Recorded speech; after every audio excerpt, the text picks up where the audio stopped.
बर्बाद करती है। न जाने मर जाने के बाद ये जमाना याद करती है। दिल लगी तो दिल चली गई, जब मैं दिल्ली पहुंचा तो दिल्ली चली गई। यार मैंने सोचा कि उसकी याद में जान दे दूं, तार पकड़ा तो नेताजी तार से बिजली चली गई। दर्द चली क्यों मुझे बिकी हो, दर्द थे तो दर्द देके चली क्यों मुझे। लिखा था पीने को तो पी मैंने, तेरा कहना गलत होता बोल रहा था इसमें क्या किया मैंने। जरा सी पाने की चाहत में बहुत कुछ छूट जाता है। दरिया का सांस देता हूँ समंदर टूट जाता है। मोहब्बत लिखने और पढ़ने में आसान दिखती है साहब, लेकिन निभाने में वो कन्या बहुतों का पसीना छूट जाता है।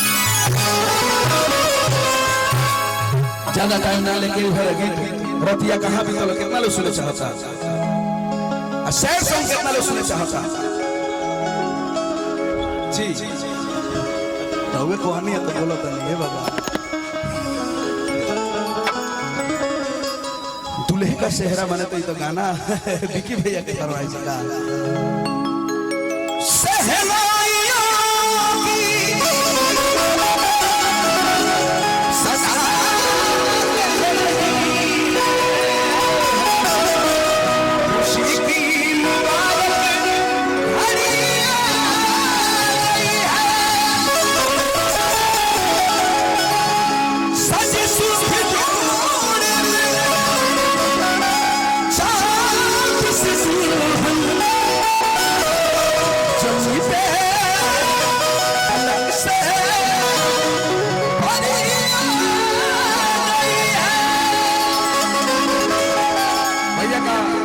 समाप्त हुआ।